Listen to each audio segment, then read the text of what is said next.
биринчи чыккан ушу кычкач боюнча мурунку директор отурат.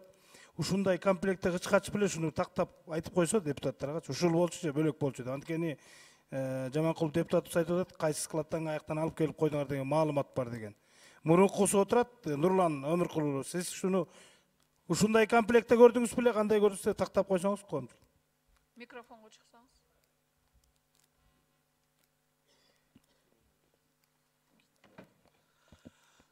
Саламатсыңарбы, урматтуу депутаттар. Азыркы директор Бишкек шаарынын ЖЭБинин директору көрсөтүп кетти наборду. Жана берден дагы конвейерный лентанын бир рулонун көрсөттү. Башында бир эле пласка купчу болчу сүрөтүндө. Муну кийин баягы резонанс бул иш резонанс алгандан кийин ошо комплектти алып келип кошту, анан кийин жанакы конвейерный лентаны кошту. Ушундай эле комплекти жанакы переченин ичинде $105 дагы бар. Ушундай точно ошондой. Булар алышканда бар. Экинчиден, бухгалтерский учетто түшүнгөн кишилер түшүнөт. Ленточный конвейер менен улсат менен бухгалтерский учетто Урматтуу депутаттар, тынч болсоңуздар. Адамдар уну түшүнөт. Бир позицияга бухгалтерский учет боюнча ленточный конвейерди дагы наборду дагы бир позиция менен отуруп салбайт. Анткени списание кантип списывать этет. Ленточный конвейерди колдонуп списать этсе, тиги набор списать этеле элек да.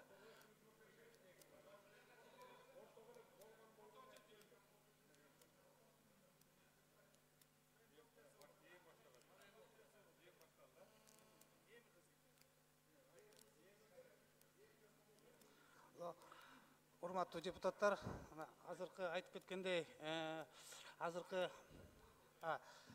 Өмүркулов Нурлан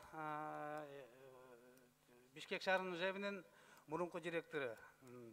Азыр силердин алдыңарда набор көрсөттү. Бул набор ошол эле списокто бар, $105 алынган. Бирок башында мен айтканда берде бир эле темир искен эле кычкач болчу. Муну болсо кийин резонанс болуп кеткенден кийин ошо наборду кошту. Анан баасы да жетпей калабы деп туруп, конвейерный лентанын да бир мотогун кошту.